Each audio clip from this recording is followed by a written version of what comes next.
Hello guys, Jeffrey speaking here. So today I'm going to review the flagship gaming mouse from Armaggeddon, that is the Alienkraft 2 G13. If you guys want to know what is included in the box, please click at the annotation here, okay? So for those who are still here, let us proceed with the review. First, I'd like to talk about hardware. My first impression of this mouse is fancy because it has a lot of colorful LEDs on it. Compared to my Logitech G700, it is coated with rubberized surface, which I'm skeptical at first because I'm afraid that it will wear out and get sticky after a period of time. And after using for a year now, it's still looking good and feel nice in hand. So now let me show you the mouse. This mouse is very ergonomic. It has contours that match the shape of your hands, and it's very suitable for palm gripper like me. At the left hand side, you will get a CPI button which you can change the CPI on the fly. And it's indicated by 4 LEDs.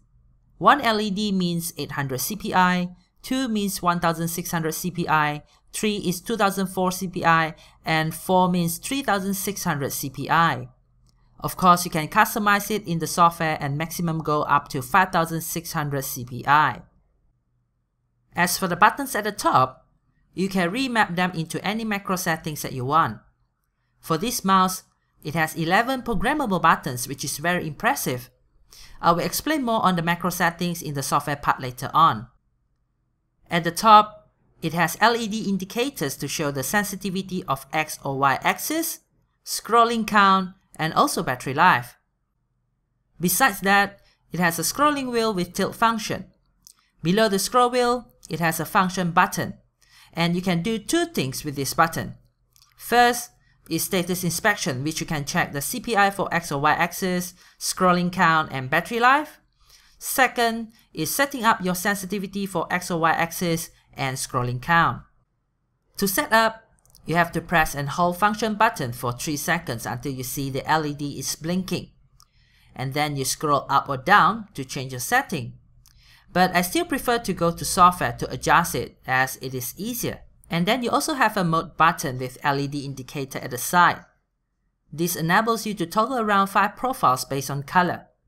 Profile number 1 is red, number 2 is green, number 3 is blue, number 4 is pink, and last but not least is bluish green. Unfortunately, you cannot customize the color of these LEDs. Lastly is 2 physical buttons.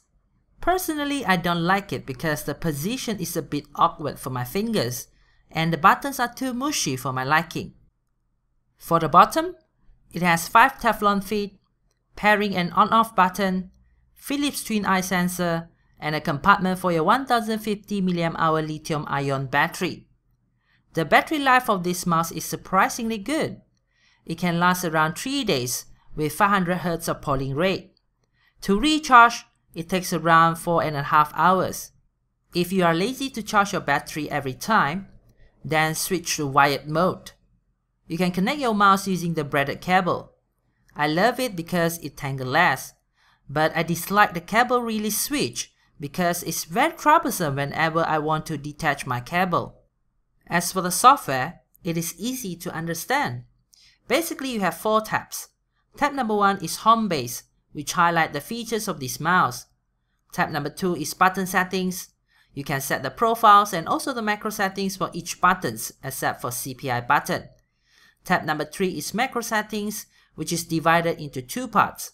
Macro Editor on the right, Macro List on the left. To set up macro, first step you go to Macro Editor. Second step you choose between Execute Once, Loop Mode or Fire Button Mode. Step 3 is click the Record button. Then all the operations on keyboard and mouse before you click the Stop button are recorded. Step 4 is you drag the script from Macro Editor to Macro List and you are done. The last step is the Advanced Settings. Here you can set the CPI for X or Y axis, polling rate, mouse acceleration, and etc. So, any other features that this mouse is lacking? The answer is yes.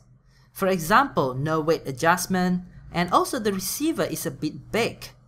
It will also better if they can make a slot inside the battery compartment to store the receiver, just like the Logitech G700. In conclusion, If you need an all-rounder mouse for your FPS or MMORPG games, then this mouse will serve you well. But do note that this mouse is not for left-handed gamers due to its design. So that's all for the review today. If you guys enjoyed this video, please remember to hit that like button and subscribe to the channel for more videos to come. Ciao!